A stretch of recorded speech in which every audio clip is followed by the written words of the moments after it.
Drama serial meme से मोहब्बत की आने वाली एपिसोड बहुत धमाकेदार होने वाली है, क्योंकि अब तलहा रोशी को एक बहुत बड़ा सरप्राइज देने वाला है और तलहा रोशी के सामने उसके दुश्मन शारिक को पेश करने वाला है। जहां अब शारिक रोशी से माफी मांगेगा या फिर रोशी की वीडियो सारे घर वालों के सामने खोल देगा। ये जानने से पहले अगर अब तक आपने हमारा चैनल सब्सक्राइब नहीं किया तो जरूर करें। तो अब जैसे कि रोशी की शादी तलहा से हो गई है और रोशी की शादी के पीछे तलहा और दादाजान दोनों का हाथ था। जहां जैसे ही तलहा को ये बात पता चली कि शारिक रोशी से शादी कर रहा है, तभी तलहा ने पता करवा लिया कि रोशी शारिक से शादी क्यों कर रही है। और जैसे ही उसे इस बात का अंदाजा हुआ कि शारिक रोशी को ब्लैकमेल कर रहा है, उसी टाइम तलहा ने दादाजान को फोन किया और सारी की सारी बात बता दी और ये बता दिया कि शारिक अच्छा इंसान नहीं है, वो मेरी ही कंपनी में काम करता था और वो रोशी को हरास कर रहा था, जिसकी वजह से मैंने उसे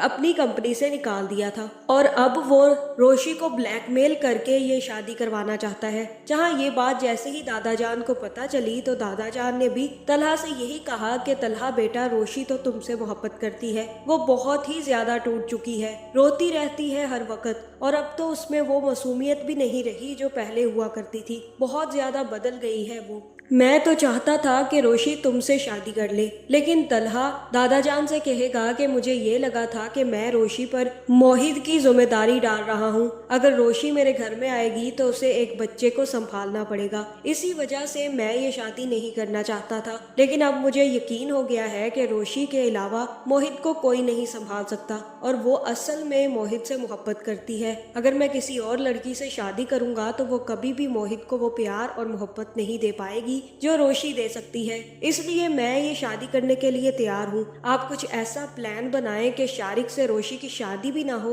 और रोशी की शादी मुझसे हो जाए। जहाँ फिर दादाजान कहेंगे कि तुम फिक्र ही मत करो, मैं अब शारिक का ऐसा बंदोबस्त करूंगा कि वो रोशी से शादी करने पहुंचेगा ही नहीं और उसके बाद मैं ऐसा ड्रामा खेलूंगा कि रोशी और घर वालों को रोशी की शादी तुमसे करवाने पर मजबूर कर दूंगा। इसलिए तुम फिक्र मत करना और पूरी तैयारी के साथ पहुंचना। जहाँ इस बात का रोशी को बिल्कुल भी आइडिया नहीं है कि उसके दादाजान ने गेम खेल के तलहा से उसकी शादी करवाई है और उसे यही लग रहा है कि तलहा ने मजबूरी में आकर रोशी से शादी की है, जिसकी वजह से रोशी तलहा से लड़कर मोहित के कमरे में जाकर सो जाती है। जहाँ फिर जैसे ही सुबह होती है तो तलहा रोशी के कमरे में पहुँचता है और रोशी से कहता है कि आ जाओ, अब तुम नाश्ता कर लो, तुमने रात भी कुछ नहीं खाया था और अब आओ नीचे, नाश्ता लगा दिया गया है। जहाँ फिर रोशी कहेगी कि मैं आपके साथ खाना नहीं खाऊंगी, आप जाए नीचे, मुझे जब भूख होगी तो मैं खुद ही खा लूंगी, आपको मेरी फिक्र करने की जरूरत बिल्कुल भी नहीं है। जहाँ फिर तलहा कहेगा कि वाह, क्या इस्तकबाल कर रही हो तुम मेरा। वैसे शादी के पहले दिन अपने शोहर को इतना सूखा और सड़ा हुआ इस्तकबाल कौन सी दुल्हन देती है। रोशी, तुम बहुत ज्यादा बदल गई हो। पहले तो तुम कितनी हंसती खेलती थी और अब तुम ऐसे सड़े हुए जवाब देती हो कि मुझे लगता ही नहीं है कि वो रोशी है। जहाँ फिर रोशी कहेगी कि आपने ही मुझे इस काम पर मजबूर किया है, जितनी इंसल्ट आपने मेरी की है ना, मेरा आपसे बात करना भी नहीं बनता।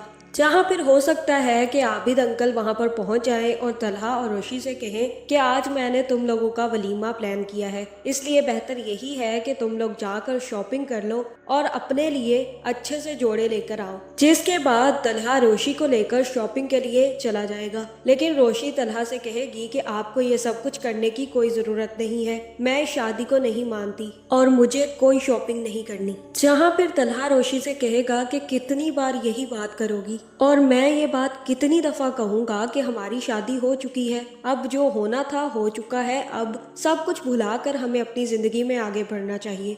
और तुम अच्छे से जानती हो, अगर हम कपड़े लेकर वापस नहीं आए और वलीमे के लिए तैयार ना हुए तो बाबा जान को बहुत बुरा लगेगा और फिर तुम्हारी फैमिली भी तो आ रही है, वो क्या सोचेंगे कि तुमने अपने वलीमे पर अच्छा जोड़ा भी नहीं पहना, अभी तक तुम उस बात को लेकर बैठी हुई हो। जिसके बाद रोशी शॉपिंग के लिए तैयार हो जाएगी और जैसे ही जोड़ा घर लेकर आएगी तभी वो तैयार होकर जैसे ही बाहर निकलेगी तो तलहा रोशी से कहेगा कि रोशी, तुम बहुत ज्यादा प्यारी लग रही हो। जहाँ फिर रोशी कहेगी कि आपको मेरी झूठी तारीफ करने की कोई जरूरत नहीं है और ना ही ये प्रिटेंड करने की जरूरत है कि ये शादी आपकी मर्जी से हुई है। मैं अच्छे से जानती हूँ कि आपने भी दादा जान के दबाव में आकर ये शादी की होगी, वरना आप तो मुझसे शादी करना ही नहीं चाहते थे।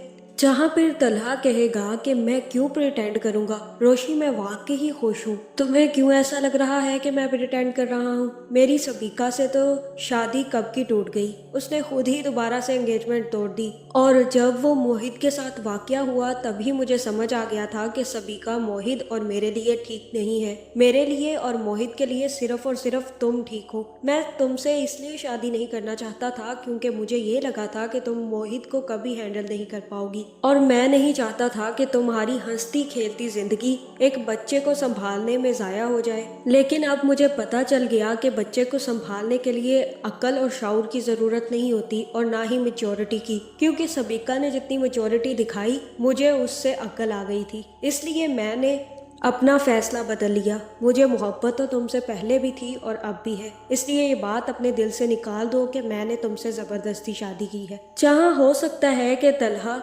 रोशी से कहे कि रोशी तुम्हारे लिए एक बहुत ही बड़ा सरप्राइज मैंने रखा है। जहाँ फिर जैसे ही तलहा रोशी को लेकर जाएगा तो मुझे ऐसा ही लग रहा है कि तलहा ने ही शारी को किडनैप या फिर अरेस्ट करवाया है। और फिर जैसे ही रोशी और तलहा वेन्यू पर पहुंचेंगे तो तलहा भी फोन करके अपने आदमियों से कह देगा कि शारी को लेकर पहुंच जाओ। जहाँ फिर जैसे ही शारी खाएगा तो तलहा ही उसे रोशी के सामने पेश करेगा और कहेगा कि रोशी से माफी मांगो, जिसके बाद हो सकता है कि शारिक रोशी से माफी मांगे और वो भी हाथ जोड़कर और कहे कि रोशी मुझे माफ कर दो, मैंने तुम्हारे साथ बहुत गलत किया, मुझे ये सब कुछ नहीं करना चाहिए था। जिसके बाद तलहा ही शारिक को अरेस्ट करवा देगा और फिर रोशी काफी ज्यादा खुश होगी और तब सारे घर वालों को शारिक की सच्चाई के बारे में भी पता चल जाएगा। आपका इस बारे में क्या ख्याल है कमेंट करके जरूर बताएं और ऐसी वीडियोस देखने के लिए हमारे चैनल को सब्सक्राइब करना ना भूलिएगा।